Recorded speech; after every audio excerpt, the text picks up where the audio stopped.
வணக்கம் அன்பர்களே, நண்பர்களே. இன்னைக்கு ஒரு புதிய வீடியோவில் உங்கள் அத்துணை பேரையும் சந்திப்பதில் மிக்க மகிழ்ச்சி கொள்கிறேன். இன்னைக்கு நம்ம பார்க்க போகிறது வித்தியாசமான தலைப்புகள். ஒவ்வொரு ராசி, நம்ம ஊரில் லக்னம்னு என்னன்னு பல பேருக்கு தெரியாது. எல்லாருமே ராசின்னு ராசியை பிடிச்சிக்கிட்டே உலாவுவாங்க. அதுக்கு என்ன காரணம்? ஜோதிடம் ஆரம்பிக்கும் பொழுது லக்னத்தை பிரதானமாக வைத்து ஆரம்பித்தது தான் வேத ஜோதிடம். இப்போ ராசி எங்கேருந்து வந்தது? லக்னம், தசாபுக்தி, பிறப்பு ஜாதகம் இதெல்லாம் ஒரு நேர்கோடு. ராசி இப்போ இருக்கக்கூடிய அஷ்டம சனி, ஏழரை சனி, குரு பயிற்சி, ராகு கேது பயிற்சி இதெல்லாம் ஒரு கோடு. ராசி கோச்சார நிலையை வைத்து செயல்படும். கோச்சார நிலை என்பது ராசியுடைய பிரதானம். அதாவது தற்பொழுது பிளானட்ஸ், கிரகங்கள் எல்லாம் எங்கெங்கே மாறுது அப்படின்னு நம்ம தெரிஞ்சுக்கணும்னா நம்ம ராசியை பார்க்கணும். நம்முடைய மொத்த வாழ்க்கையில் முக்கியமான நிகழ்வுகள் லக்னத்தின் அடிப்படையில் தான் நடக்கும். லக்னம்னு லான்னு போட்டிருக்கும் உங்கள் ஜாதகத்தில். அந்த லக்னத்தோட அடிப்படையில் தான் வாழ்க்கையுடைய பிரதான நிகழ்வுகள் என்பது இருக்கும். இப்போ ராசியா லக்னமா, இதுதான் கேள்வி. ராசி ஏன் நிறைய பேர் ஃபாலோ பண்ணுறாங்க அப்படிங்கிறதுக்கு காரணம், ஒரு 80லேருந்து 100 ஆண்டுகளுக்கு முன்னாடி ஜோதிடம் மற்றும் என்ன விதிவிலக்கா, எல்லா தொழில்கள் போல ஜோதிடமும் கமர்ஷியலைஸ் செய்யப்பட்டது. அதோடைய ஆரம்பம் என்பது சுதந்திர இந்தியாவுக்கு முன்னாடியே. எப்படி வியாபாரம் பண்ணணும்?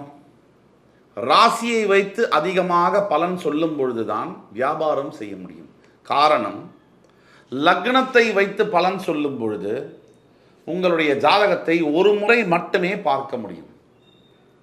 அவ்வளோதான் பலன். அந்த ஜாதகம் ஜனன ஜாதகம் பிறப்பு முதல் இறப்பு வரை மாறாது.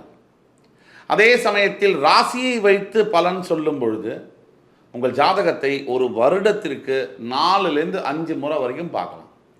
ஒவ்வொரு ஆண்டும் ஒவ்வொரு கிரக பயிற்சியின் போதும் கூட, ஒவ்வொரு கிரகத்துடைய மூமெண்ட்டும் போதும் கூட, இணைவும் போதும் கூட உங்களோட ஜாதகத்தை எடுத்து பார்க்க வேண்டிய கட்டாயம் ஆகுது. இப்போ ராசி முக்கியமே இல்லையா அப்படின்னு கேட்டால் கண்டிப்பாக முக்கியம்.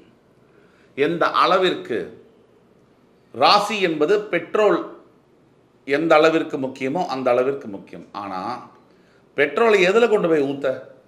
கீழேயா ஊற்ற முடியும்? வண்டி வேணுமில்ல, அந்த வண்டி தான் லக்னம். வண்டி வச்சிருக்கிற எல்லாராலையும் பெட்ரோல் வாங்கி ஊற்ற முடியும். ஆனால் பெட்ரோல் பங்க்கில் வேலை செய்கிற ஒருத்தரால் புது கார் வாங்குறதுக்கு எவ்வளோ சிரமம்.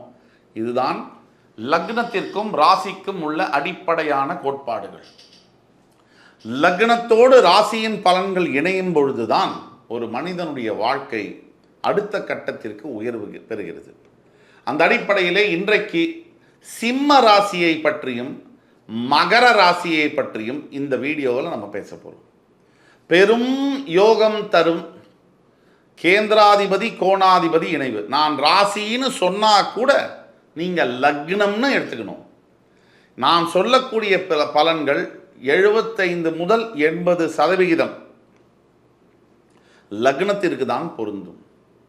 20% தான் ராசிக்கு பொருந்தும். நான் சொன்னாலும் கூட நீங்கள் லக்னம்னே எடுத்துக்கணும். சரி, இப்போ சில சமயங்களில் ராசிக்கு அதிகமாக கூட பொருந்தும். அது எக்ஸப்ஷனல் கேசஸில். ரைட். கேந்திராதிபதினா என்ன? ஒரு ஜாதகம் இருக்கு.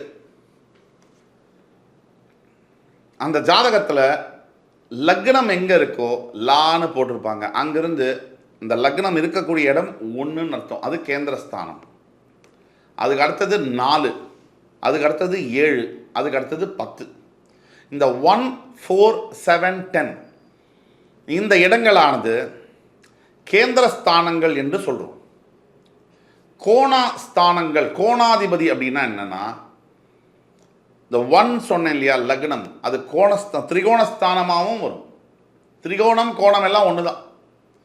அந்த கோணம் அப்படிங்கிறது 1 வந்து கேந்திரம் ப்ளஸ் கோணம் அப்படின்னு வரும். 1 அப்படிங்கிறது நீங்கள் தான், லக்னம்ங்கிறது நீங்கள் தான். உங்களுடைய ஆத்மா, உங்களுடைய உயிர், அதை பற்றி படிப்பது தான் ஜோதிடம். இப்போ 4, 7, 10 கேந்திரத்துக்கு எப்படி இருக்கோ அதே மாதிரி திரிகோண ஸ்தானங்களில் 1, 5, 9, 1, 5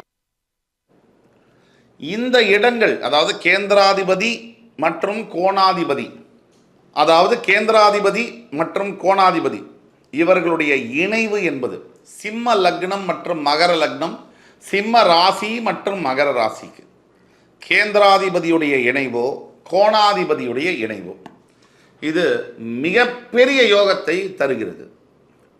எந்த கிரகங்கள் இணைகிறது என்றதை பொறுத்து, எப்படி இணைகிறார்கள் என்பதை பொறுத்து இந்த யோகமானது வித்தியாசப்படும். டிஃபரன்ஸ், அதாவது பலன்கள் செய்யும் போது அந்த பலன்களில் டிஃப்ரெண்ட்டான அளவுக்கு ப்ரப்போர்ஷனில் பலன்களை கொடுக்கும்.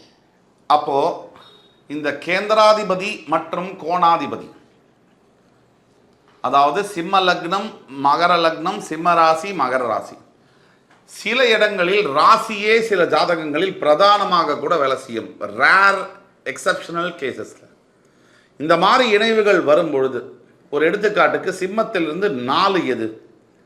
சிம்மத்திலிருந்து 4ஆம் இடம் கேந்திரஸ்தானம், விருச்சிகம் ஒரு கேந்திரஸ்தானம், 7ஆம் இடம் கும்பம் ஒரு கேந்திரஸ்தானம், 10ஆம் இடம் ரிஷபம் ஒரு கேந்திரஸ்தானம். இப்போ விருச்சிகம், கும்பம், ரிஷபம், அதாவது விருச்சிகத்திற்கு அதிபதி செவ்வாய், கும்பத்திற்கு அதிபதி சனி, ரிஷபத்திற்கு அதிபதி சுக்கிரன். இந்த இடத்துல நீங்கள் பார்த்தீங்கன்னு சொன்னால் சிம்ம லக்னத்துக்கோ சிம்ம ராசிக்கோ இவர்கள் எல்லாருமே விருச்சிகத்தை தவிர, செவ்வாயை தவிர எல்லாருமே பகை கிரகங்கள் ஆவார்கள். சனியும் சுக்கிரனும் சிம்மத்திற்கு பகை கிரகங்கள் ஆவார்கள். சுக்கிரன் முழு சுப கிரகம் என்ற தன்மையை தவிர இது ஆகும். அடுத்தபடியாக திரிகோணஸ்தானங்கள் எது அப்படின்னு பார்த்தீங்கன்னா, சிம்மம் அது 1ஆம் நம்பர், அதோடைய அதிபதி சூரியன், 5 அதோடைய அதிபதி குரு, 9 மேஷம் அதோடைய அதிபதி செவ்வாய். இப்போ சூரிய, குரு, செவ்வாய் இவர்கள்லாம் கோணாதிபதிகள் ஆவார்கள். இப்போ நான் சொன்னதை நல்ல கவனம் பண்ணிங்க. செவ்வாய், சனி, சுக்கிரன் இந்த 3 பேர்களும் இதில் சிம்மத்துக்கு சனி மட்டும் ஆகவே மாட்டார், எந்த நிலையிலும் நல்லதை செய்ய மாட்டார், இது உறுதி. எந்த நிலையிலும் சனி பகவான் சிம்ம ராசிக்காரர்களுக்கு கண்டிப்பாக நல்லதை அவரால் செய்ய முடியாது. ஆக நீங்கள் கோணாதிபதி, அதாவது சூரியன், குரு, செவ்வாய் எந்த நிலையிலும் ஒரு கிரகத்திற்கு கேந்திராதிபதி நல்லது செய்வாரோ இல்லையோ, கோணாதிபதி நல்லதை மட்டுமே செய்வார், இது சத்தியம். இப்போ கோணாதிபதி சூரிய, குரு, செவ்வாய் இவங்க 3 பேரும் சனி சுக்கிரனோட எங்கேயாவது சேர்ந்து உட்காந்துட்டாங்கன்னு வச்சுங்க. இதில் சனியை மட்டும் எடுத்துருங்க, சுக்கிரனோட எங்கேயாவது சேர்ந்து இணைஞ்சு உட்காந்துட்டாங்கன்னு வச்சுங்க. அந்த இணைஞ்ச இடம் 6, 8, 12 மட்டும் இல்லைன்னு வச்சுக்கோங்க, அடிச்சது யோகம். எப்போ அடிக்கும்? அந்த இணைந்த கிரகங்கள் அவர்களுடைய திசையை நடத்தும் பொழுது யோகம் அடிக்கும். ஒரு எடுத்துக்காட்டுக்கு, சூரியனும் சுக்கிரனும் சிம்ம ராசிக்கு ஏதோ ஒரு இடத்துல சேர்ந்து உட்கார்ந்துருக்காங்க. சூரிய திசையோ சுக்கிர திசையோ உங்களுக்கு நடக்கணும். சூரியனும் குருவும் சிம்மராசிக்கு ஒரு இடத்துல சேர்ந்து உட்கார்ந்துருக்காங்க, அந்த திசை நடக்கணும். குருவுடைய திசையோ சூரிய திசையோ நடக்கணும். அப்படி திசை நடக்கும் பொழுது குருவும் சுக்கிரனும் ஒரு இடத்துல சேர்ந்து உட்கார்ந்துருக்காங்க. அப்படி உட்கார்ந்துருக்கும் போது அவர்களுடைய திசை என்பது நடக்க வேண்டும். அப்போ திசை வந்தால் கேந்திராதிபதி கோணாதிபதி 2 பேரும் சேர்ந்து ஒரு இடத்துல உட்கார்ந்து அவர்களுடைய திசை நடக்குமானால் சிம்ம ராசிக்கு, சிம்ம லக்னக்காரர்களுக்கு அடிச்சது ஜாக்பாட் யோகம். அதே மாதிரி மகரத்துக்கு என்ன மாதிரி யோகம் வரும் அங்கிறத பற்றி நான் லேட்டராக எக்ஸ்பிளைன் பண்ணுறேன், தொடர்ந்து வீடியோவை பாருங்கள். நான் முன்னாடியே சொன்ன மாதிரி எந்த யோகம் வரும்னா, இந்த கேந்திராதிபதி கோணாதிபதி இணைவு எந்த இடத்துல எவ்வளவு பவர்ஃபுல்லாக இணையிறாங்க அப்படிங்கிறத பொறுத்து, அது எப்படி பவர்ஃபுல்லாக இல்லையான்னு தெரிஞ்சுக்கிறது அப்படின்னா, இவர்கள் எந்த இடத்துல இணைகிறார்கள்,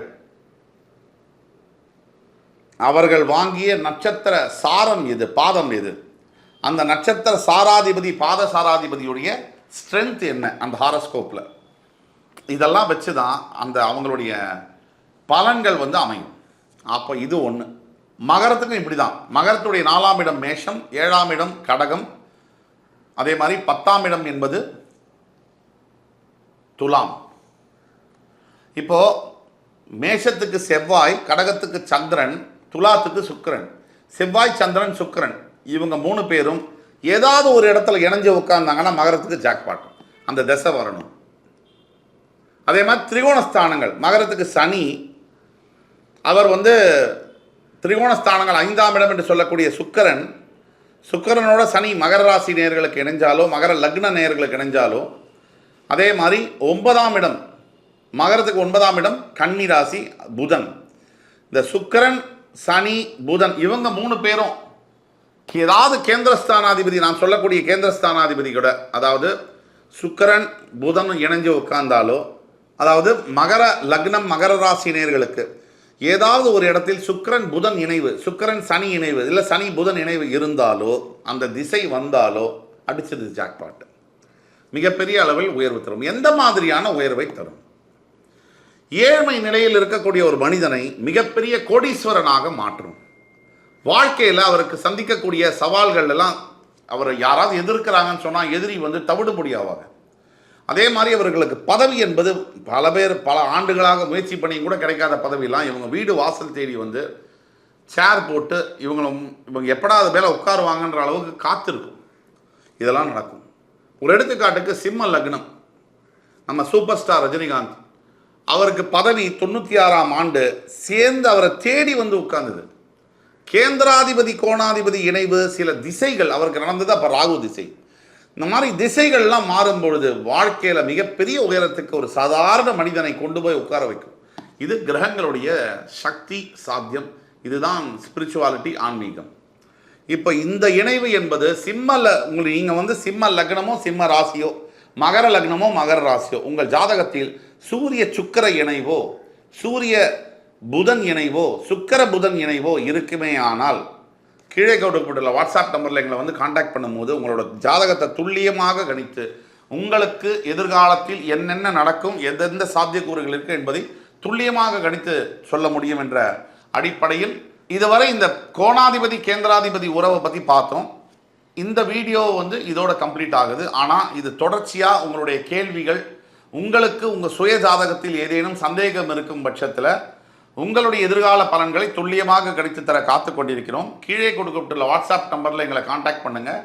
கண்டிப்பாக உங்களுக்கு உங்கள் எதிர்காலத்தில் எந்த மாதிரியான பலன்கள், எந்த மாதிரியான வாழ்க்கை மாற்றங்கள் நடக்கப் போகிறது என்பதை துல்லியமாக கணித்து தர முடியும். மறுபடி அடுத்த காணொலியில் உங்கள் அனைவரையும் சந்திக்கும் வரை உங்கள் அனைவரிடமிருந்து விடைபெறுவது உங்கள் சுபாஷ் பாலகிருஷ்ணன். நன்றி, வணக்கம், வாழ்க வளமுடன்.